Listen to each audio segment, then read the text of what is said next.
make a significant impact. During this phase, one key skill stands out as indispensable, and that is the art of influence. Influence is the ability to inspire, persuade, and lead others towards a shared vision or goal. It empowers professionals to navigate complex organizational structures. It helps them to build strong relationships and achieve desired outcomes. Today, we have assembled a distinguished panel with expertise and experience in the art of influence. I know the two of them very well. They're very, very dear to me, and I have a lot of respect for them. Each one of them have successfully navigated that landscape. They have not only mastered the art, but they have also helped countless people to do the same.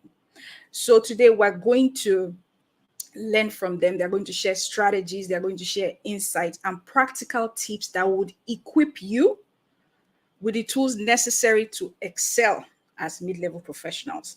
They will explore various aspects of this subject called influence. They will help you to understand how to build your personal influence. They will help you to navigate organizational influence, and they will help let you know how to leverage your external influence. I encourage you to actively engage, ask questions, and participate throughout the webinar. By the end of this webinar, I am confident, right, that you would have gained valuable insights and practical strategies that you can immediately apply to your career. So remember this, though, that mastering the heart is an ongoing journey. It's not something that is just going to happen. However, today's session is supposed to serve as a catalyst to propel you forward on that journey. Ladies and gentlemen, I want to welcome you again. And let's embark on this transformative journey as we unlock the secrets to mastering the art of influence and navigating the mid-level professional landscape effectively. I'll be right back.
Welcome back. Let me introduce our panel very quickly because we want to keep to time. I know this is a work day and this is perhaps lunchtime. So we have two speakers today. We have Mrs. Chinyere Okorocha.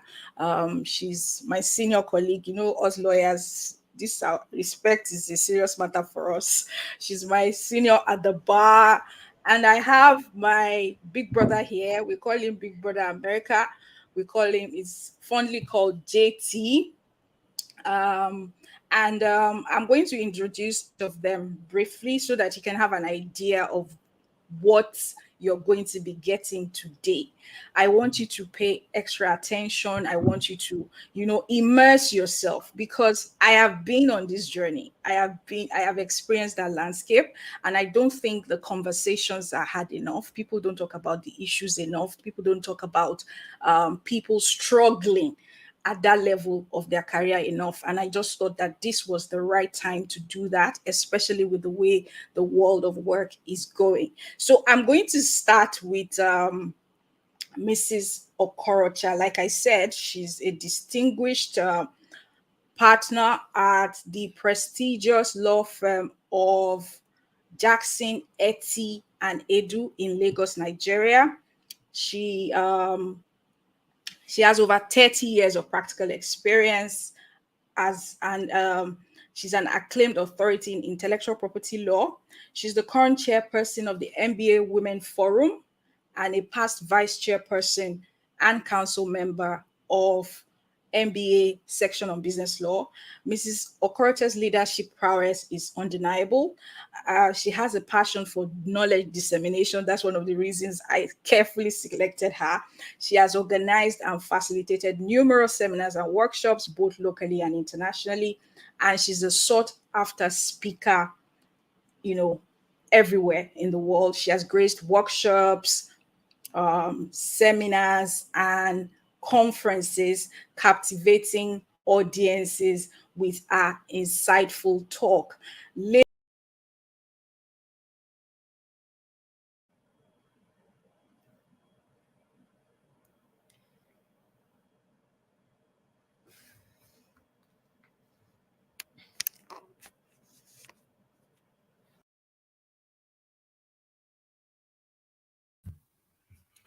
All right. Let's wait for Coach BSO. Hi, Chichi. How are you?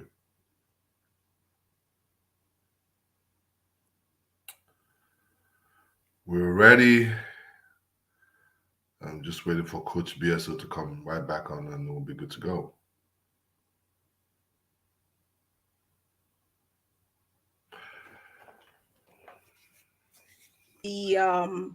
Okay, there you are. Yeah. Hi, how are you? How are you, JT? I was just telling them about you. I say we call you Big Brother America. It's all good. No problem. It's allowed. Yes. I saw Chichi just now. Yes, she was just here. I am still in there. Okay, yeah, she's here. Yeah. Yes, she is. Hi, yes. Coach Tony. How are you? Hi, how are you? Good to see you. Nice to So see you. guys, this is our panel for today, and we're in for a roller coaster. I think you need to fasten your seat belt. There's so much to learn. Like I said, there's so much to learn about this landscape. There's so much to learn about the art of influence.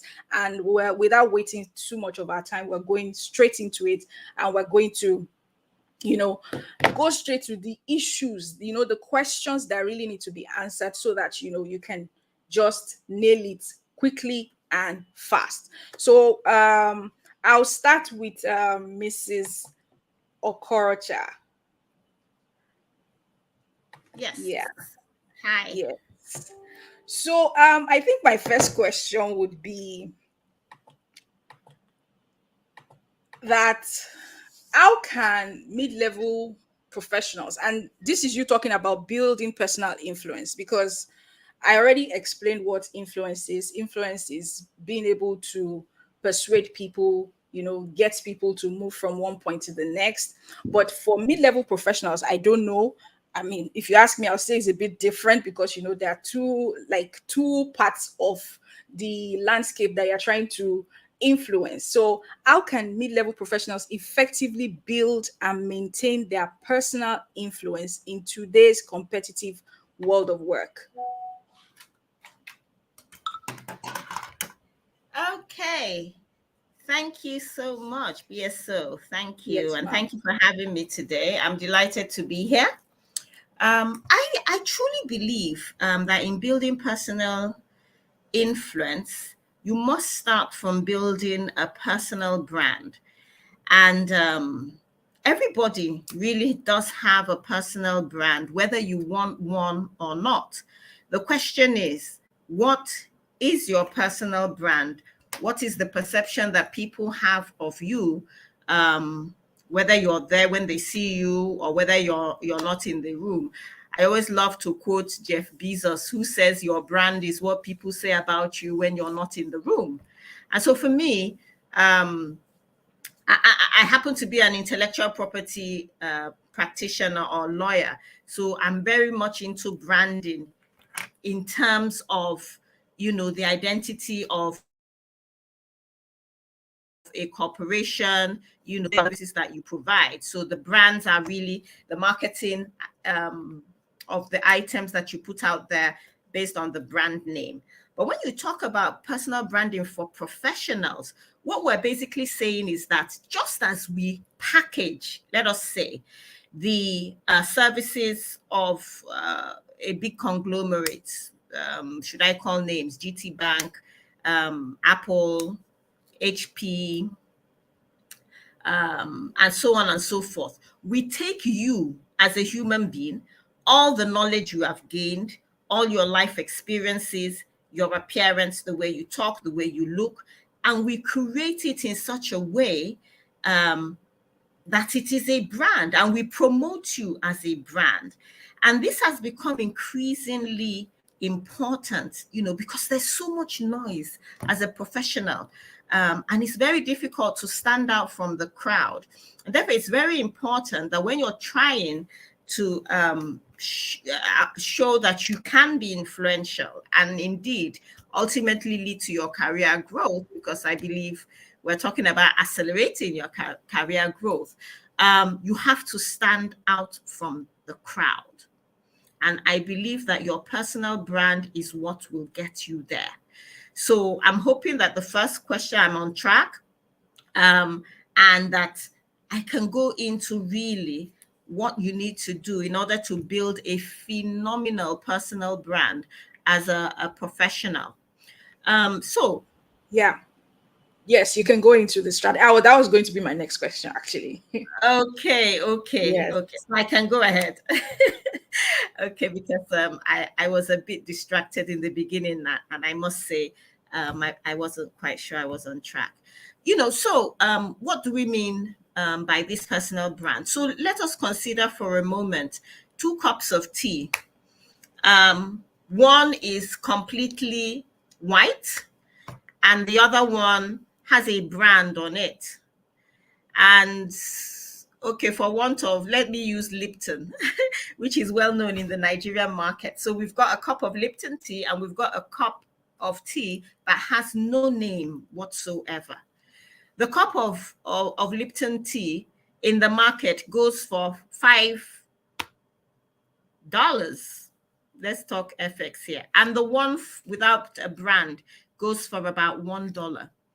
And that is exactly what it means to have a formidable personal brand, because the one that is branded speaks of origin, a trusted brand, the origin of the brand. You can be sure of what you're getting when you deal with it. You can be sure of where it's from, and you can charge premium rates.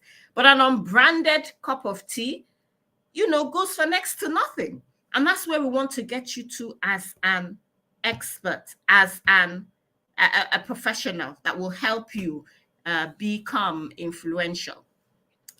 Okay, so the very first thing when you're trying to build your personal brand is to develop a niche area. That is really a focus area where your core expertise is. What is your niche area? Because everybody, you can't be jack of all trade. And really and truly, if you were to take, for example, you have an ailment, maybe you have a red eye, for example, you're probably not going to go to a heart surgeon to help you solve your eye problem. Or you probably will not go to a general practitioner to help you solve your problem. You are going to look for a specialist in that area where you have that issue. And that is how personal branding works. You've got to stand for something before you can stand for everything. And I know a lot of people always say, I'm into so many things. I can do this and do that and do that. But first of all, you must stand for something. And then you can branch off, be known for something, and then you can branch off into other things. So it's very, very important that you start with developing that niche area. And I think to the extent that we're actually talking about within your organization and how, I believe that was what the mandate was, and maybe not necessarily in the world at large.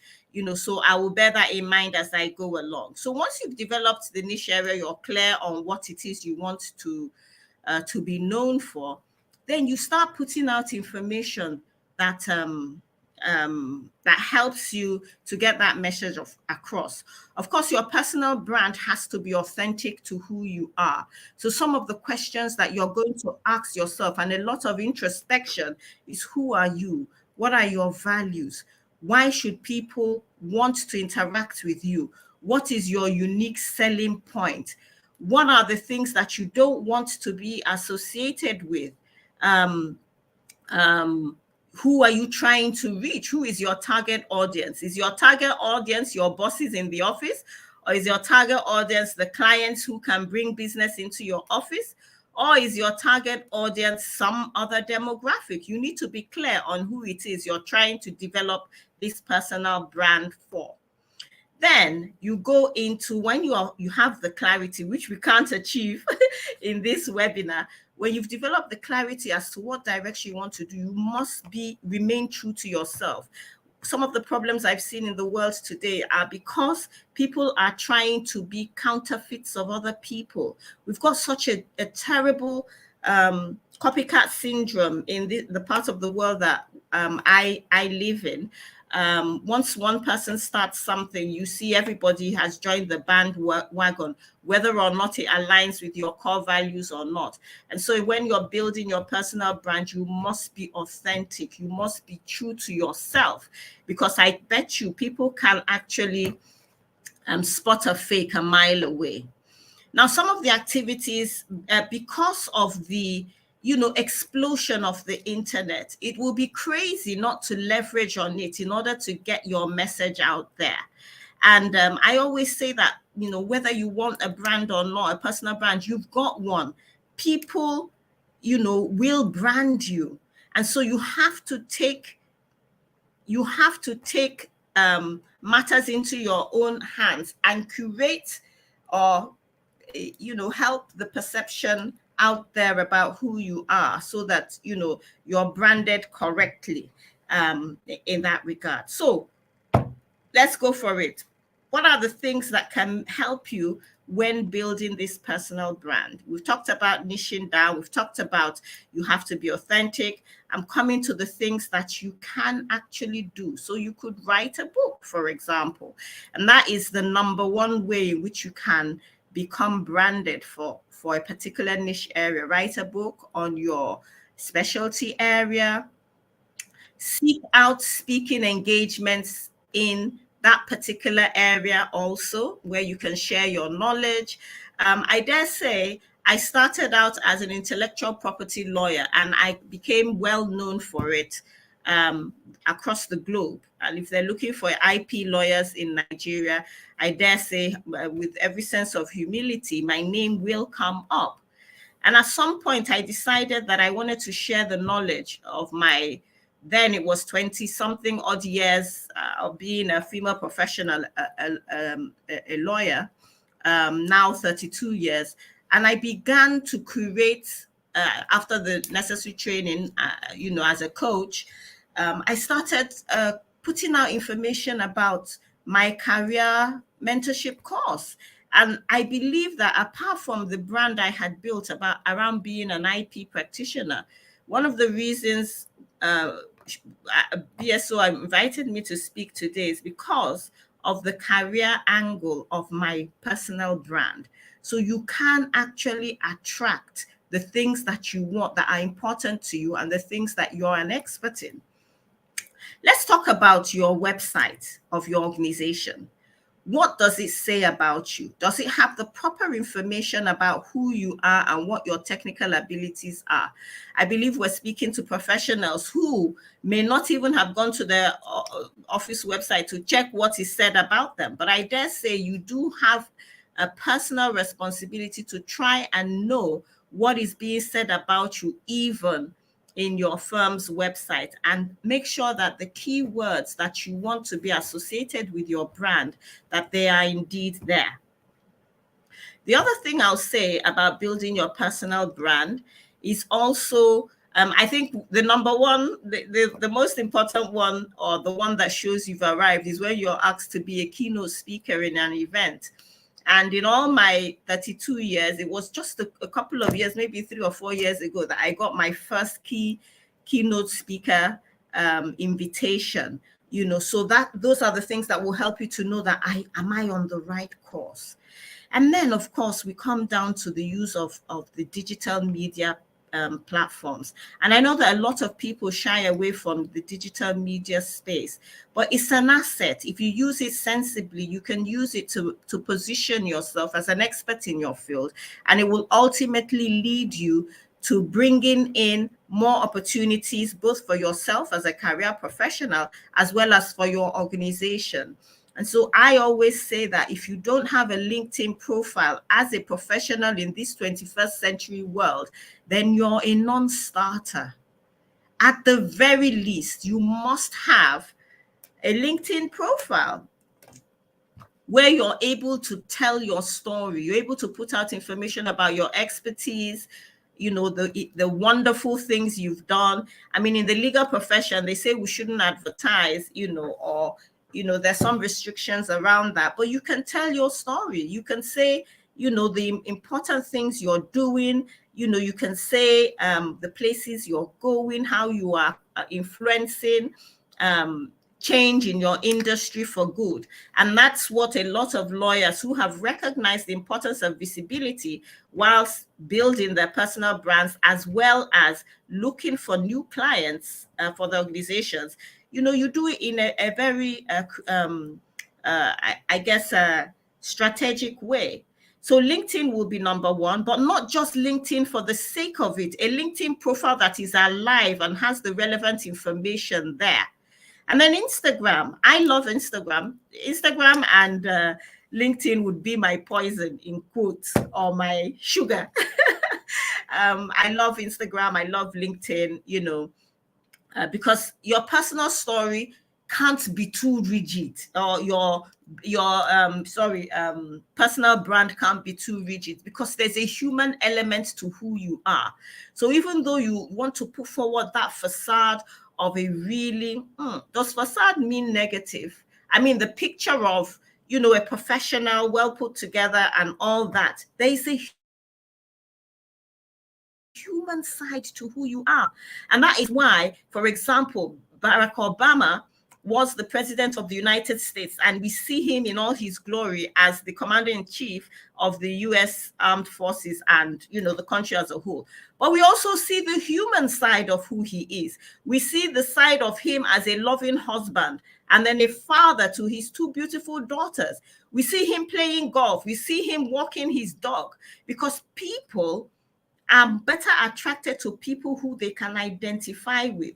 So when building your personal brand, you must take care of the fact, or take cognizance of the fact, that you must reveal a little bit of your human self so that people can identify better with you. Now, I'd like to bring it back home to your workplace, because that's really where we are. I dare say that if you are able to build a really good personal brand, it will reflect positively on your organization. I call it a loop. The better your personal brand, the more visibility that you have. The more visibility that you have, the more it enhances your personal brand, and then you become an opportunity magnet. You will attract opportunities for yourself personally in your career, as well as for your organization, such that if the bosses in your organization never knew who you were or have not noticed you, intentionally building this personal brand will make them notice you. And all of a sudden they'll say, this person works for us. So maybe there's something there. Maybe we need to keep an eye on her or him.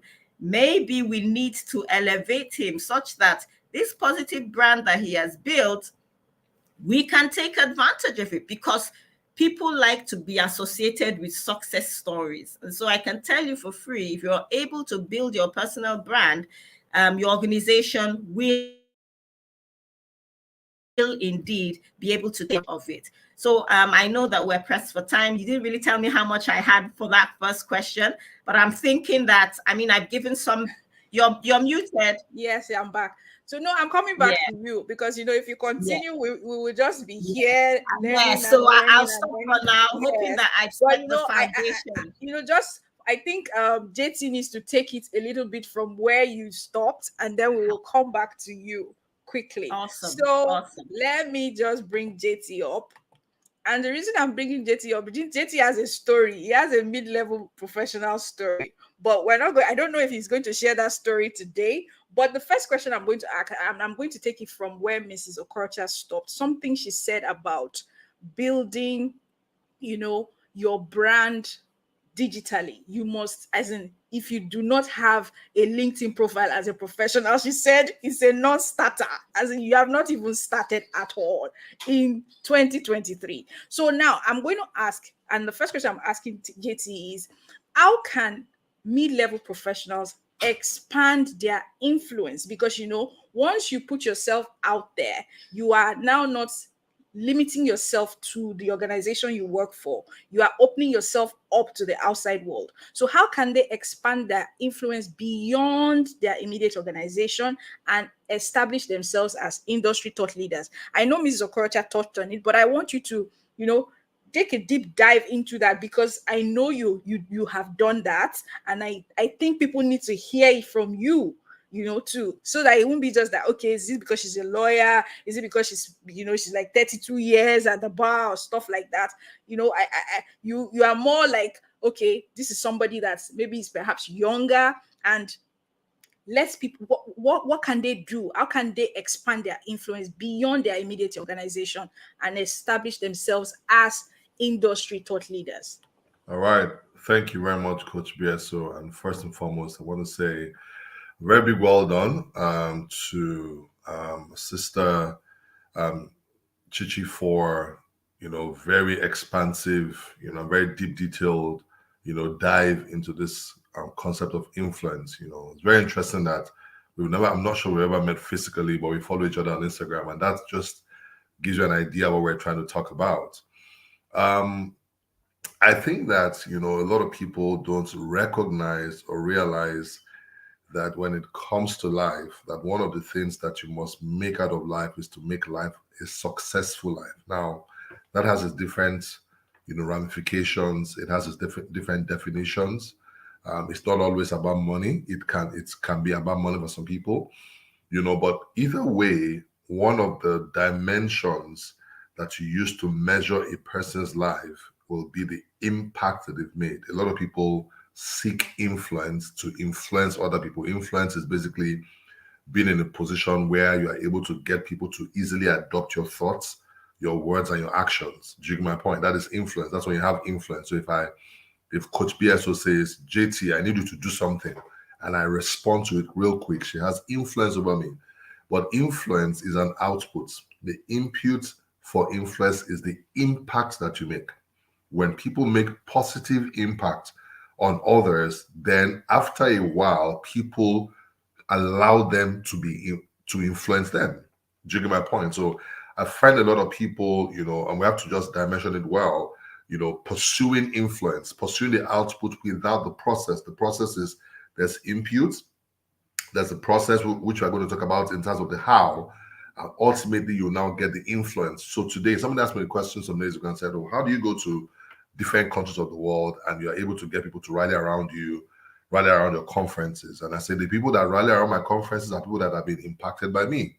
They feel subconsciously obligated to participate in what I'm doing simply because I've made an impact on them. So whether you're working in an organization or you want to do impact beyond the organization, the key thing is this, that you want to make sure you're a person that is consistently delivering value. Now, the mistake we can make now is share the strategies to build your influence, but you are, in terms of the kind of person that you are, there's a lot to be desired. That's one thing I'm finding. I'm finding people that are going on social media, and because they have knowledge in an area, but their attitude has an issue, people are like, wow, this person has 20 years experience in this. But by the time they encounter them and experience them, then they give a different flavor. And so first, I say that before we start exploring all the things that she just spoken about in terms of, how to, LinkedIn. If we're talking to you about having a LinkedIn profile, you are behind. Let me just tell you, if you don't know, you are way behind. You need a resurrection. That's the truth about it. I was somewhere and somebody was asking, it was yesterday, I was speaking somewhere and it was a group of professionals and somebody said, I was talking about Chat GPT. And people said, what's that chat thing you spoke about? I said the person just identify themselves that they are behind. How can you not know ChatGPT? You know, so back to what I was talking about influence, you know, is first is the fact that you must make sure that you are primarily about trying to transform lives. A lot of people come out there online and what they want is followers. Listen to me. When people know that where you're going is good, they will follow you. Do you get my point? So I wanted to just establish that. But in terms of how, remember that it's in two dimensions. If you're working in an organization, the primary place you should build your influence first is within that business. All right. And I tell people that, and I look at the story of Dr. Chichi, how over the years she's done a lot in terms of intellectual property law and many other things, healthcare, FDI. I've read a bit about her, do you get my point, and all that. And that's the truth about it. What story are they telling you about you inside?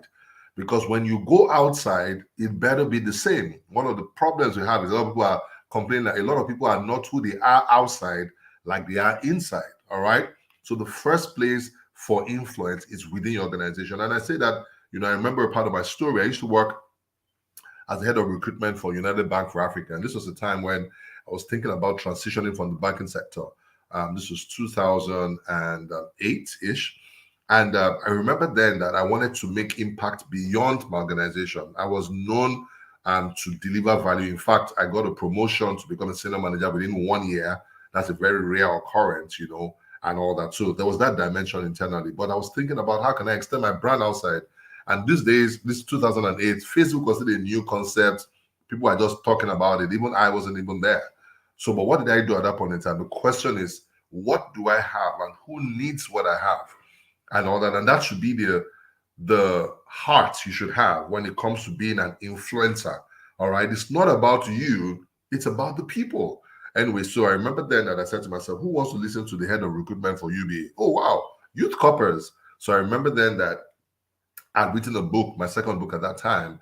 I've written 10 now, you know, second book at that time. And I remember that I reached out. I went to the NYSC camp. I remember now, you know, I went with my lapel pin, UBA. I got to the gates, you know, they block you at the gate. I just said, oh, UBA, head of recruitment. They just opened the door immediately. All right. Sometimes what you have is what you use for what you want to get. And so they opened the gate. I went and asked for a particular woman. And what had happened, some of the youth corpers in my office, in fact, at that time, what I used to do was that we used to resume work 7:30 a.m. I'll get to work like 6:15. I'll get upstairs. Guess what? The youth corpers will come to my office and they will stand, like 6 of them, and I'm talking to them about, you know, their careers and all that. You know, very recently, one of them is now the head of HR for InterSwitch. He was a youth corper back then. He just started in front of me. And there's one that's now head of training for Dangote, you know, group and all those kind of things. And that is impact. So today, if you see me now doing training for InterSwitch, just know where it came from. It was those days. Anyway, one of them told me that, oh, this woman is the zonal inspector. I went to look for her at the camp. I told her about what it is. She said, oh, come to the zone, come and speak. I went there that day. There was no honorarium. I just wanted to just make impact. Do you get my point? And I was following my heart at that point in time. Eventually, I remember that first day I spoke to 51 people. I even gave them a free copy of my book. Again, it's not first what you want to get out of people. It is first what you want to give to people. That's what makes a difference. And so after that, I remember that they enjoyed it so much. There was now a bigger event. The woman is calling me and saying, Jimmy, please, there's this bigger event. We have 2,000 coppers coming. Please, we need you to come and speak. And it was now during the work hours. Guess what? I go to my head of HR then, and I said to him, Ian, look, I have this invitation I told them to write a letter for me. I have this invitation for NY. She's doing work hours. I think it's good branding for UBA. Immediately says, oh, sure, you can go.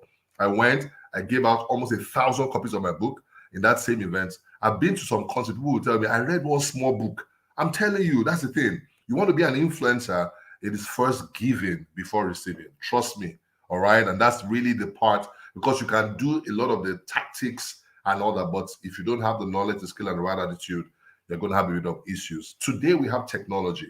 All right. And I am here in Dallas. I don't know where you are, you know, and yet there's impact that is being made. And I tell people that if you're not at the forefront, listen to me, the new thing is artificial intelligence. I don't care who you are, go and learn it. I don't care what you do. Even if what you do is that you cook food, go and learn AI. There's just going to be something about it, because that is what the future is talking about. And so I'm having I was in Lagos up until last week. I met with a gentleman, John Obidi, and we had dinner together. And he was talking to me about the opportunities in our field, utilizing AI. I'm trying to, if you look at my board here, I have something about artificial intelligence on my board here. I need to learn that. So you have to be at the cutting edge of your generation. If not, you're going to be left out. Do you get my point? I mean, look at Coach Chichi now. She's 30-something years. There are many ways that say, that internet thing, it's for those young people, mistake. They're losing out because, listen to me, yes, you might be rich and influential to some degree, but there are some spaces you have no influence. And you have a generation you have no influence with. A lot of people like that, what's going to happen? You're going to grow old alone. I'm telling you that, all right? So what should you do? First and foremost is internally be a person of value in your organization. Start from there. Look for opportunities to add value where you are. Then in extending it, look for platforms, look for partnerships. During my point, I mean, you will not be surprised one day. So for example, tomorrow, maybe one of my friends, I have my friend Wala Joseph, and she says, "Oh, Jimmy, I want to do something for lawyers." Oh, I say, and we need the speaker. Oh, immediately I'll call Coach Chichi. Oh, let's collaborate. During my point, and partnerships, that's another level of what you can do. That is how I scaled. My first event with Fela Duto was 2012. All right. And I hosted him. In fact, before that main event, I'd hosted him in 2011 a few times. During my point and all that. It was when he experienced me, I was like, this guy has value. And then one of his events, he says, "Oh, Jimmy, I want you to do this for me." Eventually began to do trainings together, and we've grown, from there. So there's a lot to say, but let me just stop here right now and allow Coach Bieso to speak to Chichi.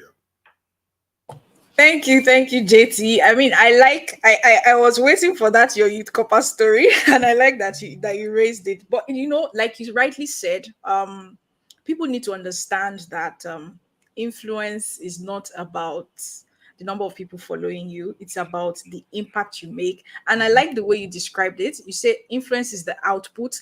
The input you make to get influence is impact. So it has to be impact, influence, and then the income will come because like you just explained, you said that you made an impact by giving value to people. You went to the youth corpus camp, and then today you are reaping the harvest of the seed you sowed many years ago, because those people have grown into fantastic professionals. You said one of them is already head of HR, and then you get the value, the income that that is commensurate with the kind of value you gave so many years ago. So I want to bring Mrs. Okocha back.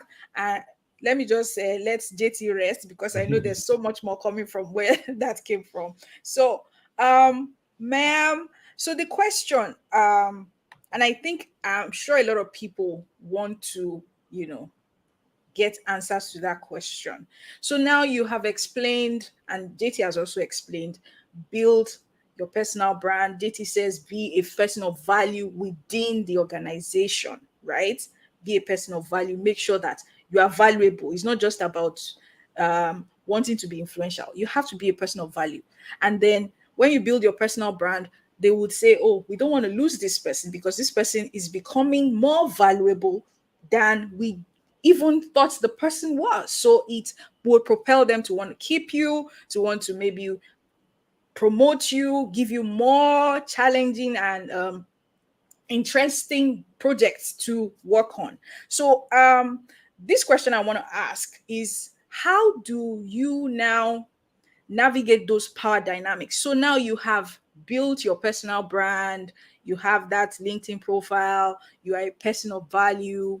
How do you build positive relationships with your colleagues, with your superiors, with your subordinates, to now increase that influence within the workplace? Because the major challenge that I know mid-level professionals have is managing and achieving that balance. They have people that they are supervising, they have their own peers, and then they have superiors that they have to report to. So the categories of influence is like three places. They have to influence their players, they have to influence their subordinates, they have to influence their superiors. How do you manage that? How do you navigate that? Okay, thank you so much, Coach BSO and Coach Jimmy also. Thank you so much. Always a pleasure. So the power dynamics in the workplace, you all know about it. In the Nigerian palace where I am based, you call it the office politics. So I think power dynamics is a really nice way of putting it, but it's real, and it's definitely something you need to be aware of when striving to increase your influence in the workplace. And so it's really the interaction of different levels of power within the organization. And there are three types of power that you really need to be aware of. There's the formal power, that is the people that, by virtue of their position, they are ahead of you and they're in charge, and they're the ones that can tell you what you can and cannot do. They put down the rules in the organization, and you just have to follow it. Then there's the charisma type of power, and those are people that they have this aura around them that draws people to them. You understand? I'm not sure it's something you can really buy. There are just some people that when they enter the room, you're drawn to them. I mean, I don't want to go all spiritual here, but there is something like charisma, and it's the charm the person has, and they are able to persuade and indeed influence people just by reason of the fact of their own personality. And then, of course, the last one is the one based on your technical ability. I think we call it expert power, yes, which is, by reason of the technical knowledge that you have, people now respect you and you're able to influence them. So when you look at the dynamics of these three levels of power, it's very important that as a professional within an organization, mid-level, I believe, are the people we're speaking specifically to. You need to know which type of power to wield at any particular place in time. You have to be very careful not to use maybe a sledgehammer to kill a fly. Where you could just, use something a bit softer. So how do you know what type of power to wield at any point in time? And it comes from an understanding of, one, a belief in yourself and your own abilities, and then what is the outcome you're trying to reach at any given point in time. Because sometimes you may have to be in a situation where you take the flak just because you have your eye on the goal. There might be a time when you need to step up the charisma, the charm, and woo somebody into the position you want them to be, into being able to influence them, into stopping your colleague from leaving the organization. You bring it out and that's the one you put in the table. Or you have to know when it is to go the formal approach. I am your boss and I'm not giving you that leave, or you work on my team. If you're not in the office by XYZ time, I will issue you a query. That's the formal power. You also have to, be sensitive enough to know when to wield that type of power. And then again, in situations where your technical ability or technical prowess comes to mind, you now have to say that, look, I went to Harvard Business School and they taught us that this is the way it's done. You understand? You don't put the cart before the horse or whatever it is, and therefore that's the route we're going to go. As you're a mid-level professional, it's very important to be conscious of these power dynamics when you're striving for career growth, because it can have the ability to make or mar you even as you strive to go up that career ladder. Another thing you need to be conscious of are the relationships that you build whilst within any workplace or any professional setting. And I always say that you have to network within your organization vertically, horizontally, so you you network. I mean, I call them advocates, or the relationships that you build. So up, down, left, and right. Because a lot of us sometimes we just focus on only the people who we feel are the decision makers within the organization, and we just focus on trying to cultivate relationships with them. But we forget that the little people also have influence, and they can derail you, or be a stumbling block in you achieving your goals. As little as the tea lady, if I don't have my cup of coffee in the morning in the office, or cup of tea, I'll be cranky the whole day. And then if I have an important maybe an agreement to draw up for a client, I have a client meeting, it's going to affect my mood the rest of the day. So that tea lady who I have not smiled at, or asked her how her daughter is doing, or whatever it is, it can have the ability to affect me. So you have to be empathetic to the people who you're superior to within the organization. That will help you know which kind of power, help you in your quest to determine which type of power to use when. For the people on the same level as you within the organization, that's your peers, again, it's very important that you build those relationships. I know there's a segment where we're going to go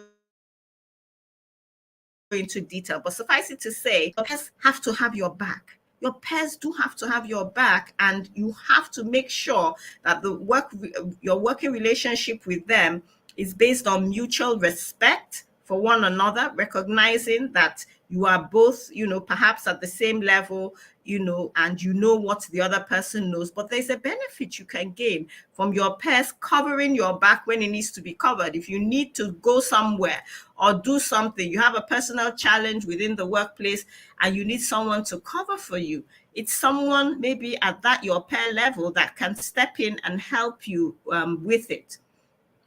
So these are some of the things. What have I? Yes, strong relationships. I've talked about that. I've talked about networking, vertically and horizontally within the organization. I've talked about the types of power. So all these things, when you put them together, it will help you to navigate this power dynamic that we invariably come across when we're in the workplace.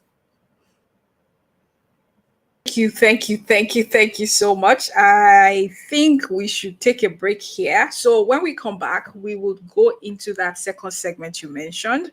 And but before we go on that break, I want to ask JT one question before we go. And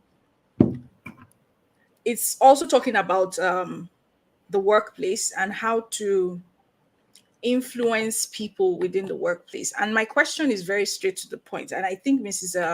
Okorocha alluded to it briefly.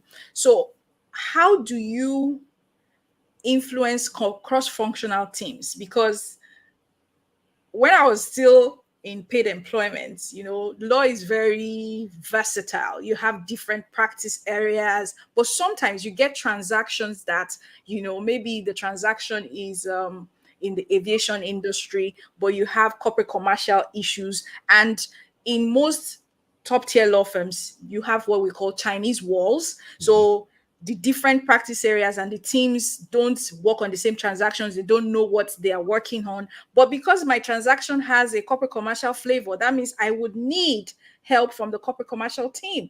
Yeah. How do you do that? How do you influence them in such a way that when you need help from those other teams, you don't have to literally beg and be crawling on your knees to get them to do what they're supposed to do for you? So that, like she said, if I'm not making the tea person happy and she doesn't give me my tea on time, I might get cranky all day. So I might have done my own part of the transaction, but then I'm waiting for the corporate commercial team. But because I don't have influence there, that might delay my work and cause a lot of problems.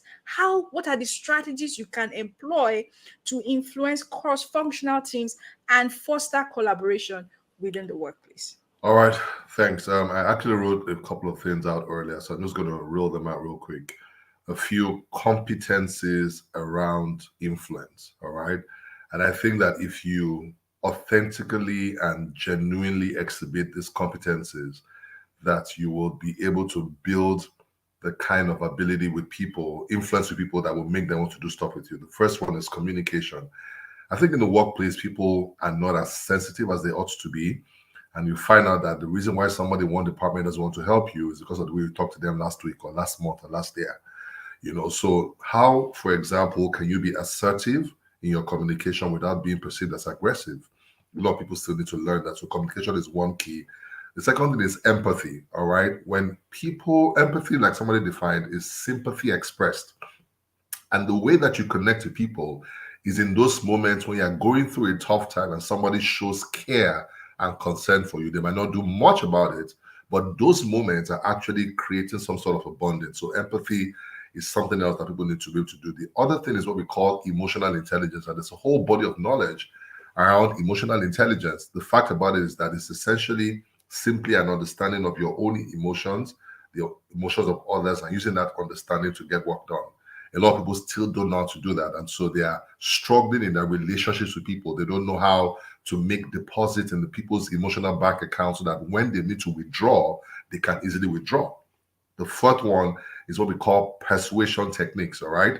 And people don't realize that in communication, it's not only talking, it's also persuasion. There are different modules around it. One of the easiest ones I always remember is Aristotle's theory of persuasive. Is a technique and all that, and basically speaks about ethos, lotus, and pathos. It's very simple. We talk about it. So, and I'm not going to teach it. Go and check it. It's on Google, so you can actually read it a bit and all that. But learning how to persuade people is very critical. The other thing is trust and credibility. Trust is an output, all right, of past experiences. Credibility is an output of past experiences.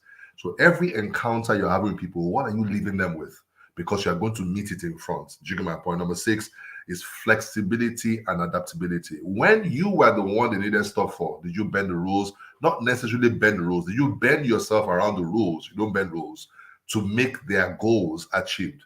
When you make things happen for me, I definitely, will feel obligated to be able to do that to you also. And last but not the least is what we call ethical considerations. The fact that in spite of all these kind of things, people know that no matter what, when I approach Coach BSO, she will do things properly, she will do things professionally, she will do things ethically. So if you're able to go through these 7 competencies, I believe that you will not find it difficult to be able to get influence in cross-functional teams or even across the whole organization. Thank you. Thank you so much, JT. Like I said, we will take a short break, and then when we come back, we will take, I would ask you and Ms. Okorocha a few questions, and then we can take questions from the participants before we call it a day. Thank you so much. And let's just take a quick break.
Welcome back. Welcome back, guys. Thank you for staying with us thus far. I am hoping that you have picked a few things that you can begin to implement immediately. And, like I said, we are going to take a few questions before we go eventually, but we have a few more questions for our speakers, and I'm sure they're very ready to, you know, provide those insights and tips that we need to navigate this mid-level landscape. And I just want to say something very quickly. I think that it's important that we understand that when we learn these things, and I say this all the time when I'm having coaching sessions, when I have any kind of session with professionals or people, that when we learn, the only way we're going to get value from what we learn is to implement. So I would really recommend that whatever you learn today, please implement. Try it out. Even if it's only one thing that you implement, make sure that you implement something. Because if you don't implement, you're just going to be like somebody that was not here today. You wouldn't have gained anything, because all the insight, all the knowledge, all the strategies would be lost on you. It will be like you didn't mean anything. The only way this whole thing is going to make sense for you and me is if you implement the things that you have learned. So, like Mrs. Okorocha said, that tea lady that gives you tea in the morning, smile at her in the morning. Make sure that you begin to pay attention to your influence within the office. Make sure you pay attention to the influence you have to those people that work under you, the people that on the level, the same level with you. And then when we go back to our speakers, we're going to start talking about how you influence the people that are ahead of you. Because I think that the balance that we struggle to achieve at that point is we're trying to maintain our relationships with maybe our subordinates. We don't want them to make us look like we're bad bosses, but then we have to also do whatever our superiors tell us. It's like how Mrs. Okorocha explained it with the 3 dynamics of power, right? So, but you need to be able to also influence those people, because really, whether you are going to grow within that organization ultimately depends on them. It depends on the people at the top. They are going to make those decisions. They are going to evaluate you. They are the people that are going to talk about you. They are the people that are going to sit at that table and determine whether you are moving forward or you are going to stay on a position for as long as they think that you should be there. So how do you influence them such that the decisions they make per time, especially when you're not there, are decisions that move you forward? Those are some of the questions that we're going to be asking our panelists shortly. So I need you to start putting your questions together, because immediately we finish this segment, we're going to go into questions. Drop your questions in the comments. Somebody's going to pick them up, and then we will go into the Q&A session.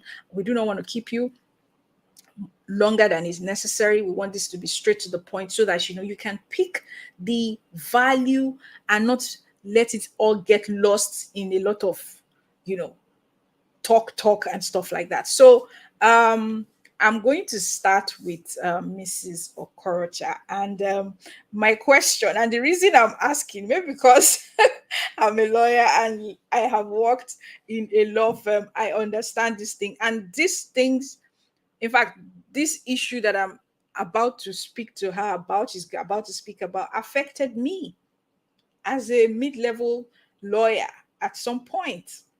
It affected me. There was a time that they were going to elevate people to partnership in my firm, and I was the most senior lawyer at the time. I thought that I put in the work. I was an expert in my area. I had done a lot of transactions. I had represented the firm in several places, the Securities and Exchange Commission, the Central Bank. I mean, the firm was confident enough to even nominate me to consult for the World Bank. So I just felt like I had it all put together, and my team thought that I deserved it. But truth be told, when the elevation was made, I didn't make the cuts. And guess what? To make it even more painful for me, he was a member of my team that got elevated instead. So it was like moving somebody from my team to come and become a partner over me. So how do you navigate that, you know, that horizontal influence? You know, you mentioned it, you say you need to be able to navigate up that place. How do you do it? Because that place, that level of influence, I think where a lot of people struggle.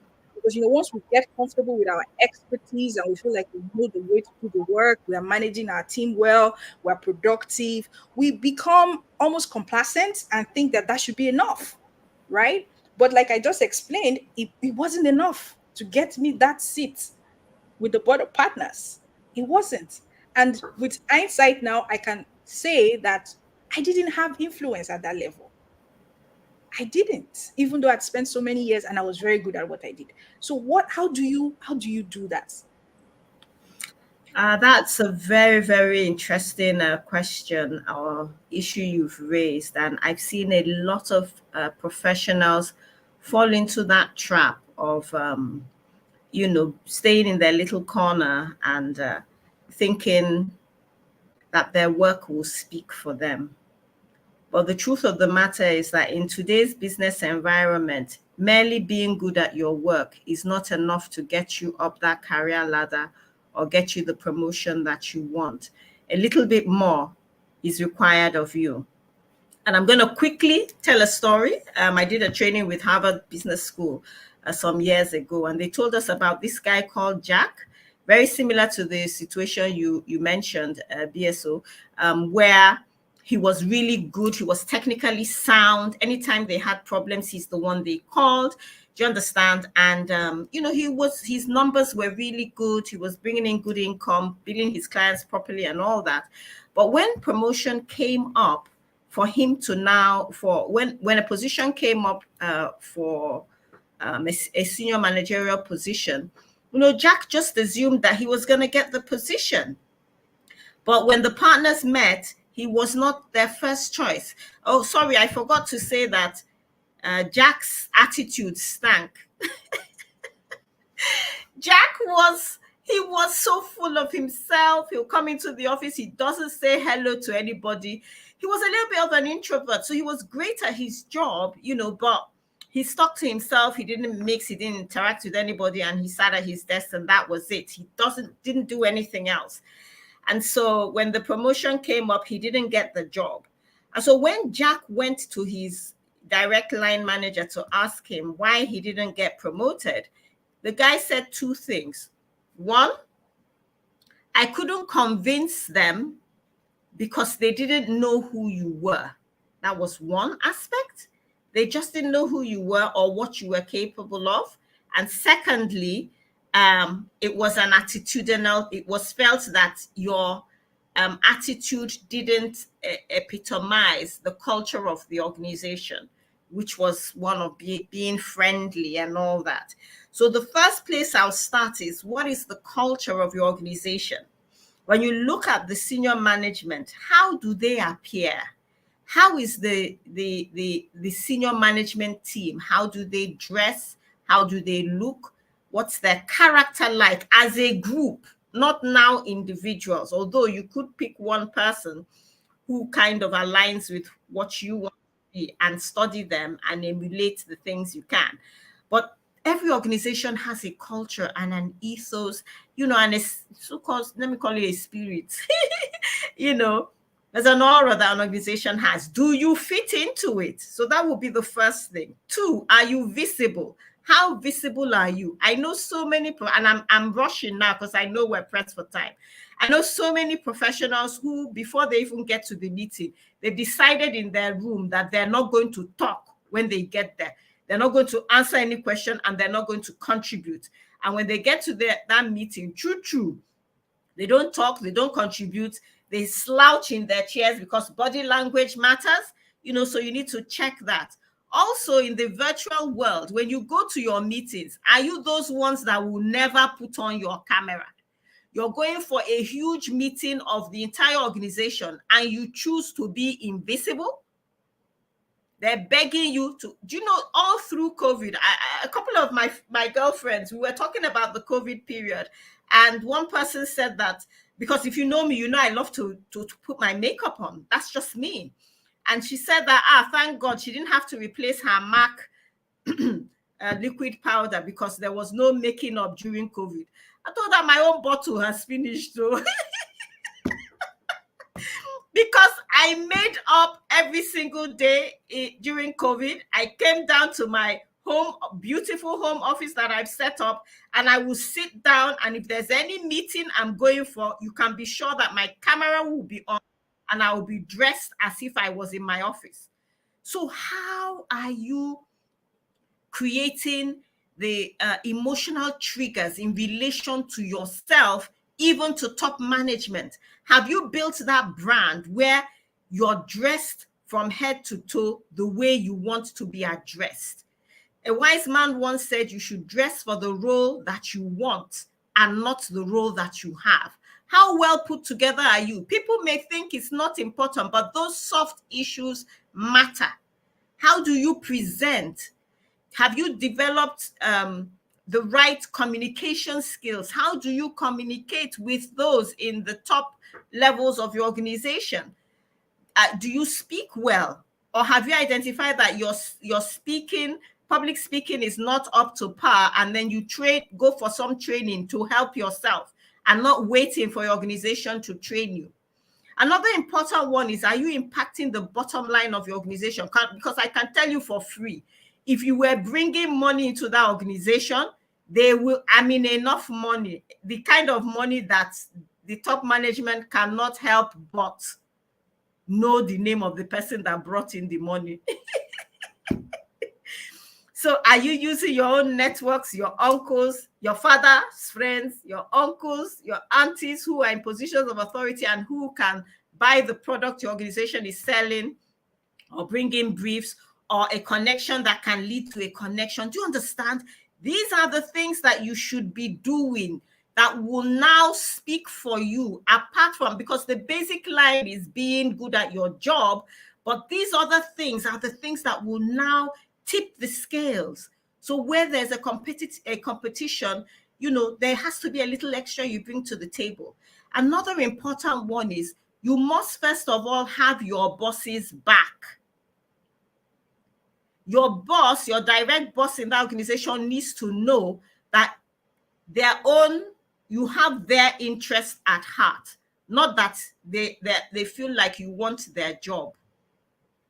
So if you help your direct boss achieve their own career needs, always to a large extent putting them forward, I tell you for free, that person will remember you when the opportunity arises. So you have to be very careful and conscious of the fact that you have to elevate that person, such that if that opportunity arises, they will remember you. It's also important that you communicate. I'm just looking at my notes here. Communicate your ambition to your direct line boss. Sometimes we just assume, my line manager knows that I want to be elevated.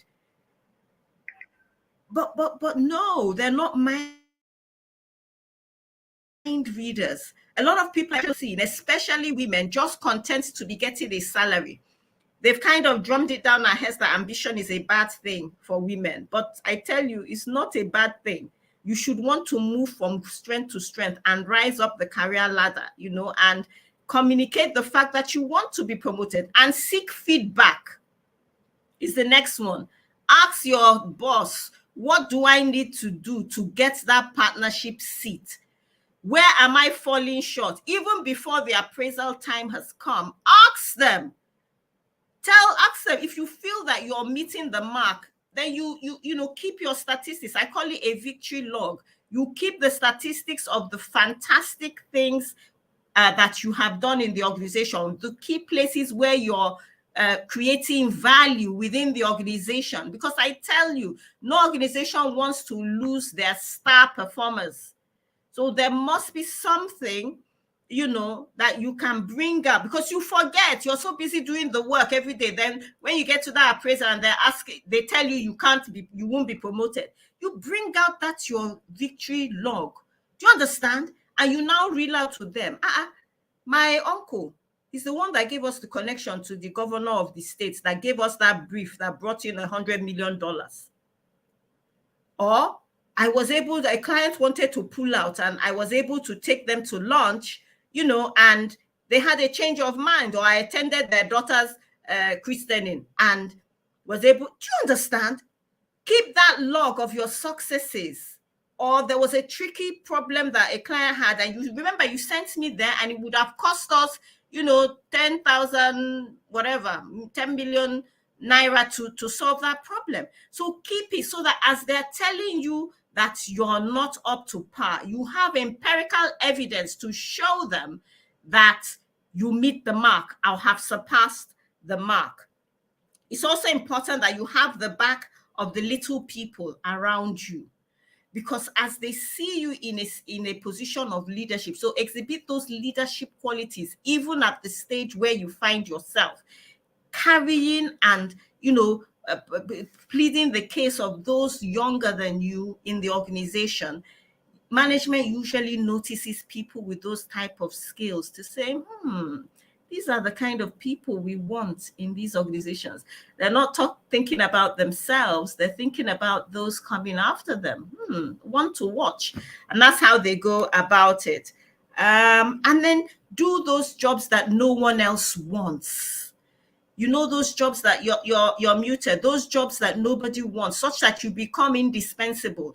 And sometimes it's not about your core responsibility. It is about additional skills that you bring.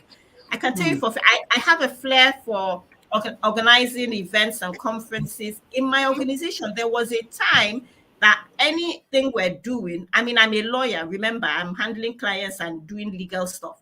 But I had a core skill of organizing events, Christmas party, whether we're doing a conference, whether we're hosting a client, down to hosting clients in the UK. So they paid me to go to the UK to go and set it up. Do you understand?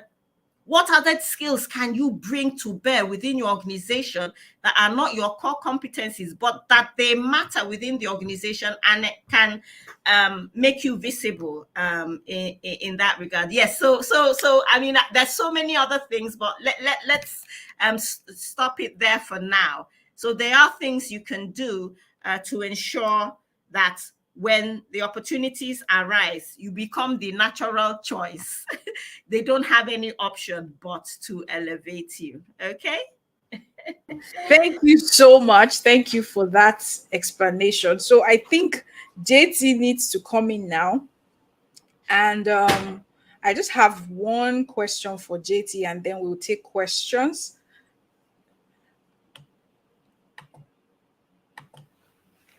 Yeah, I'm here. JT, I think this question is kind of similar to the one I asked Mrs. Okorocha, but I want to take it outside. Okay. And that is, how do you build, that's mid-level people, how do you build relationships with individuals that are influential and organizations that are influential outside of your employment?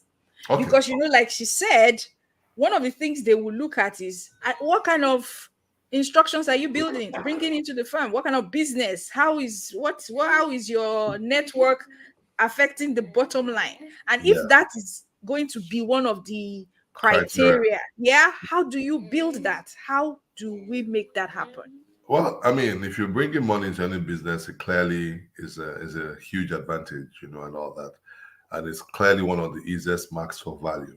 However, I think that there might be some other opportunities for, being able to define and deliver value within the business. Generally, I remember many years ago to teach that there are 4 ways you can actually add value in any business. You can help them to make more money, save more money, grow their market share, or improve their brand and visibility. So again, it depends on what matters. I always teach that value is in the eye of the beholder. So whoever you're trying to reach, that the question is, what exactly is value to them? Somebody gave a simple example some days ago that if you see someone that's very influential, they're not doing too well with their social media, just tell them, I think you should do a lot more social media, but I know that you're busy. Is it okay that I bring one of my interns to help you to just manage your social media, I'm sure they're probably going to say, oh wow, thank you so much. And when they begin to see that value and all that, so general rule that I have is this, that listen to me, even kings have needs. So the key is to identify where you're able to plug value in. And it's always a winner for me. Anybody that I meet, I'm trying to think about what can I do to add clear value to them, because it brings me into the room. Then from there, I can now begin to navigate. So if you have someone that is highly influential, if you have somebody who is, there's a person that is quite influential in Nigeria. And how did I connect with her? Basically, she used to do certain events at that time, and I would go ahead and I would post, those. I didn't even used to go, funny enough, because the time used to clash with something I was doing at that time every weekend and all that. But I would encourage people to go. And one day she saw that, and that the consistency, again, that's another thing. You don't do it once, you keep doing it. In fact, the way to keep doing it is to be a giver, be generous, be a benevolent person. Whenever you see the opportunity to add value, add the value. Do you get my point? I think one wise man is Solomon, and he said, sow your seed in the morning, in the evening, do not withhold your hand. You don't know which one is going to bear fruit. Trust me, I've had people call me and, introduce me to some businesses. It was just something that I did in 2015 that I've probably forgotten about. So I think that, and that woman I was speaking about, I began to post. And then one day she said, oh, are you not going to come on the program? Eventually, I became a consultant to her. Eventually, I mean, she's opened doors for me. Do you get my point? So always look for how you are able to add value. And one of the things I find out is this, that you say, you don't go to them and say, what exactly is the need you have? Nobody's going to tell you that.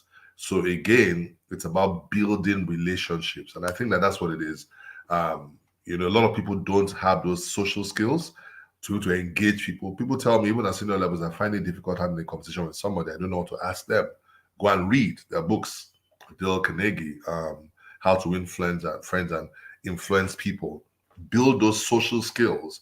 And then that's why you find many social people tend to be more successful, and all that, because they simply understand. And that's why they tell you hear things like, oh, in business, that deals are signed at the golf club. It's not like you just go to the golf club and they give you a deal. You have to socialize. You have to engage people. And that's where they're relaxed.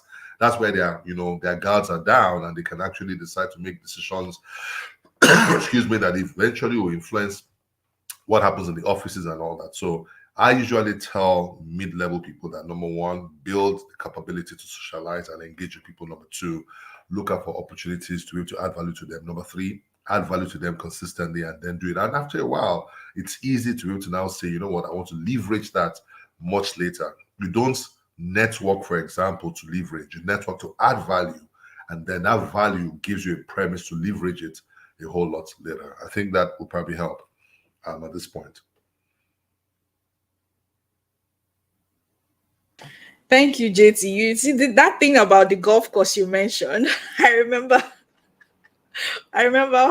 when I was in the law firm, one of the things that we used to encourage our managing partner to do was to go and join the golf club. Like, go and learn how to play golf. That's where the deals are closed, right? And then, they encouraged us to join fitness clubs. People come to exercise. You can make friends.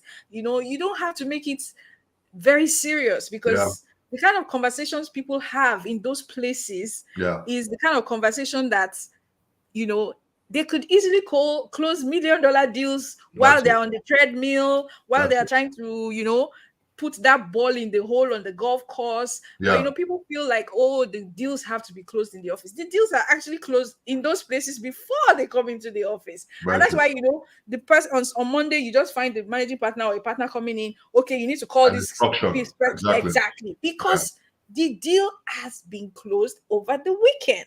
So, and, like you rightly said, mid-level people really struggle with that, because they'll say, oh, where do I have the money to go to golf? Where do I have the money to do? There's no time. I have so much work.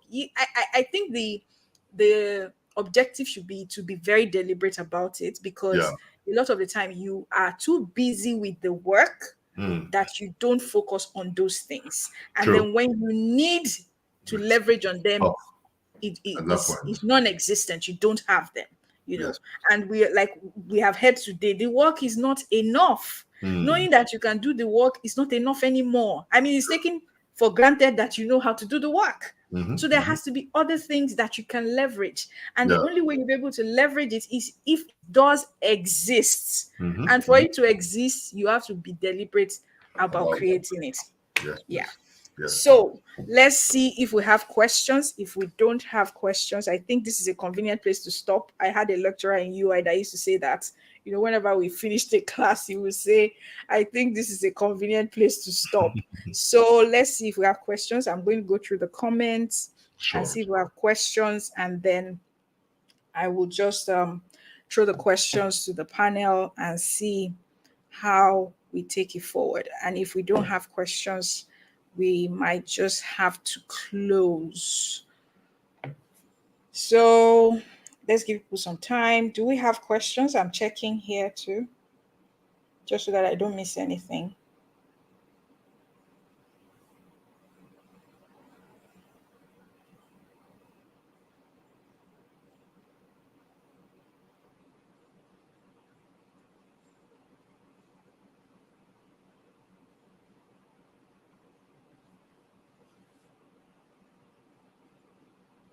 Okay, there's a question. We have one question here. Okay, since JT is still here, let me just. So somebody says that how can one build an effective adaptability mechanism? I think what the person is trying to say is how can they help themselves to adapt to, because the world is constantly evolving. Yeah. How do you build, that muscle that Yeah. allows you to pull yourself and stretch as much as possible to accommodate whatever changes is going on? I think there are two dimensions to it. The first dimension is the mindset you have. What actually makes people not adaptable or not flexible is some sort of mindset. Some people have a cultural, traditional mindset, and they say, "Oh, for example, if you are going to work, I worked in Accenture some years ago, many years ago, and that was one of the places they emphasized first name basis, and that would require a bit of adaptability and flexibility. But someone who's very traditional will tell them, I know the company says this, but, and all they're saying is that I'm not willing to. So it first starts with the mindset. The next dimension is the experiences that you have. If you are able to adjust that mindset, you are now open to being adaptable. Being adaptable requires you, and it's situational. Do you get my point? Now, in that situation, because you have changed your mindset, you now don't follow your typical action in that circumstance. So, for example, in the same example that I gave, somebody now says, "Hey, buddy, how are you?" Your natural reaction is to say, "How dare you call me buddy?" But to realize I'm working on something, and then you change your response from what it would have been normally to this thing. So that the more you do that over a period of time, the more it becomes norm, your new norm. It moves from the conscious mind into the subconscious mind. Then it becomes the natural mindset that you have and all that. So again, two things. One is to have the right mindset to say, look, for the kind of thing I need to do, I need to be adaptable. Most of my best teachers are younger than I am. So I had to remove the age barrier in my mind. Do you get my point? Yes, respect is reciprocal, whether it's to older, younger to older. But in terms of being able to engage, I realize that a lot of the new things that are going to happen, I have to engage younger people. So my approach to those things has changed. First, the mindset, and then number two, with each experience, I'm learning adaptability. You adapt in experiences. And so once you have the mindset right, it's easier to do that.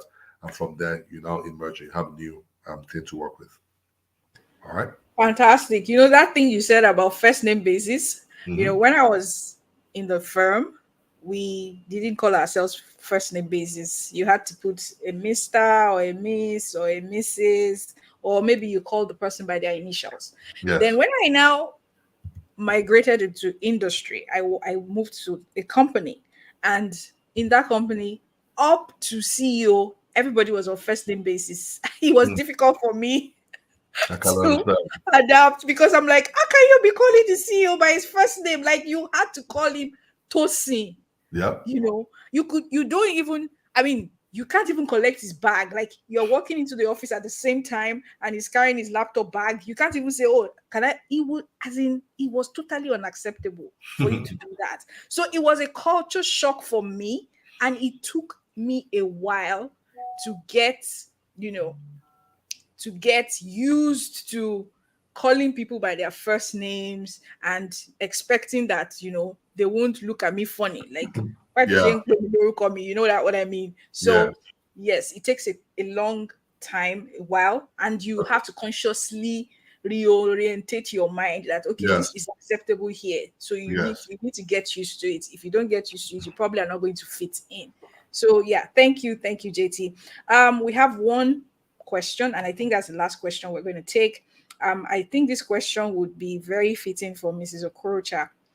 And the question is, it says, as a professional working in a company, it's easy to lose sight of the things you commit yourself to do in order to build your career and get overwhelmed with so much activities and duties. How can one stay focused and keep growing? Is Mrs. Okorocha there? So that, yeah. Yes, Yes. So let me just read the question again. So the person is saying that, okay, I'm a professional, I work in a company. And, you know, like I said before, you know, you're busy working. You know, you're just focused on getting the job done. It says, commit yourself to build your career. You get overwhelmed with so much work and duties. And how can you stay focused and keep growing? Because it's a different thing to pay attention to your growth and to do the work that you're employed to do. You know, you can just be doing the work that you're employed to do and not pay attention to your growth. So I think that's the question the person is asking. How do I make sure that as much as I'm focused on my work, I am also paying attention to my growth and focusing on that too? Okay, thank you. That's a good question. I think it's about productivity, and then it's about goals.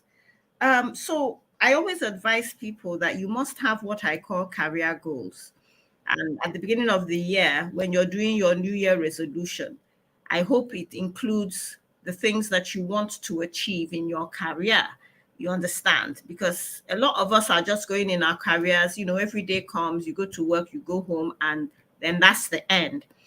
But you should actually have a clear path of what you want to achieve in your career, short term, medium term, and long term. If you have a career plan, you know, that you've pinned up on your pinup ball or, you know, in your device, you know, in the digital world now, it helps to center you. It helps to bring you back should you go astray. And if you're not living up to the milestones you've put in your career plan, you will also check yourself. So yes, there was a time in my career I felt that I needed to stop being one in order to be able to focus on another. You know, I had reached a stage in my career where, you know, I had reached the pinnacle. I was kind of, you know, getting a bit bored and tired, and so many other things that were calling my name. And I kind of thought I needed to stop being one thing in order to start being another. And so, but I was able to do some coaching then, and I came to realize that there were many aspects to who I was. And fulfillment in life to me meant that I needed to express all those different parts of who I am and somehow get them to be in harmony. You know, so that's what you need to do. How badly do you want it? And what are you willing to sacrifice in order to get it? Those are the questions you need to ask yourselves. And thirdly, what is the consequence of failure? If you are only focusing on work and your technical abilities, and you have other things in life and in your career that you want to achieve, what is the cost of failure? Because that cost of failure will wake you up in the morning, or when you finish your 9 to 5 and you want to go to bed, you know, at 9, you will remember that maybe you have something else you need to do, and it changes you. Or if you have that career goal, you know, the sheet somewhere, and you check it periodically or daily or weekly or monthly, and you see that you're far behind on the personal goals, or milestones you set for yourself, then you hold yourself accountable. That's another one. Get accountability partners that can ask you. For women, I call them cheerleaders, the people that will sit you down and say, Chinyere, you say you were going to do that professional training in XYZ. When are you doing it? You said you were saving up to, go to Harvard again or wherever it is. You understand? When are you doing it? People that will hold you accountable, cry with you when you're crying, laugh with you when you're laughing, professionals that are also moving up that career ladder with you. Exchange notes, and then, the productivity hacks are always there, the to-do list, and all that, so you've got to push yourself, my dear, whoever asked that question. Don't get into the comfort zone, because nothing happens in the comfort zone. No one said it's gonna be easy. You gotta push yourself. So I think we have one last question, and that person says the question is for you, Mrs. Okorocha. So she says that, well, yeah, I believe it's a she. In a law firm, how do you network with partners in other departments of the firm in which you do not do any work in, but still desire to have visibility in? So that would be the last question. Okay. So one of the things, I actually didn't mention it when I was talking about how to, build credibility and influence with those in senior management. One of the points there would have been to actually aim to work across departments. And it's very important that you strive to do this. It's one of the hacks for being visible within your workspace or your workplace, to try and get gigs, in quotes, get, tasks from other departments. It's very important. And the ways you can do it, but one proviso before I go into that is that make sure that the one they gave you, you're doing it well, that, you're not found wanting in your core responsibility. And then you can reach out by looking for where you can add value, like Jimmy Tewe said, to those partners in the other departments. It will be on your own time, not on the time of the responsibility you've been given. So it takes you going the extra mile to look for ways you can add value. I always have younger people in my organization. Sometimes they're in other departments. They come to me and they tell me, Ma, do you need anybody to do any research for you? I'm really good at researching. You understand? Or, you look for ways you can break it in. It's either you help them with research or a contact you have, breaking slowly. Relationship building takes time. It's not a day's job. You have to nurture relationships. And if you can do that, you can also interact more regularly with people in those departments at your level to kind of find out what they're doing. You can look for problems in those departments and prefer a solution which you will share. It also comes from the visibility from joining firm-wide events and then trying to shine when you go to those firm-wide events, so that you get noticed. So that at that point, when the person comes to ask you that, you want to do research for them or you want to help them or whatever it is, they will know who you are. I also have the ones that come to my office and I'm like, do you work here? So I hope that helps. Thank you so much. Thank you, Mrs. Okorocha. Thank you, JT. Thank you for sparing your time today. Thank you for sharing from your heart. Thank you for speaking directly. No sugarcoating, nothing. You gave it to people straight. And I think that's what we need now, because like you both rightly said, the world is evolving very rapidly. So you have to position yourself in such a way that you are not left behind. And it's even more precarious for you when you're at that level, because you can just get comfortable doing what you've always done. And before you know it, you just wake up one day and you realize that, oh man, I've been here for so many years. What am I going to do next? So it's a very interesting landscape, but influence is one of the skills that would help you to navigate it and to come out tops. And influence is an art. Influence can be learned. Influence can, is a journey. It's not something that just happens. From what both members of the panels have said, influence is a journey. It is something that you build over time. You shouldn't be in a hurry to take the value from the influence, build it. JT says influence is the output, impact is the input. So try to make impact. Mrs. Okorocha says make sure that you are valuable within the organization. Make sure that you're a person of value. You have to be a person of value. You have to be a person of value. I mean, I can't say that too much. I can't overemphasize it. You have to be a person of value. So guys, thank you for showing up today. I mean, I thought we would be done in an hour, 30 minutes, but I think we've extended it by 8 minutes. Thank you very much for showing up. Thank you, Mr. Tewe, JT, Big Brother America. I'm so grateful. Thank you. Thank you, Mrs. Okorocha. I can't thank you enough. Thank you from my heart. And thank you for everyone that showed up. I hope that you have learned something. And like I said earlier, implement. That is the only way that all of this is going to make sense. If you leave this webinar today and you do not implement one thing, it's been a waste of your time and our time. So the only way that you're going to make it make sense is if you implement what you learned. And you'll be like that guy that JT mentioned. He taught them when he was in NYSC, and today the guy is HR, and that's because of that impact that JT made in his life. That's why JT can reap from it now. So guys, go and be people of influence. I wish you all the best. Thank you very much.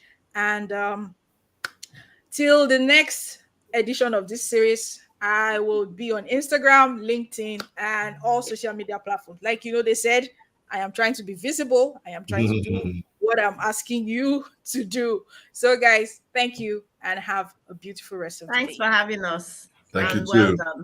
Thank you. All right.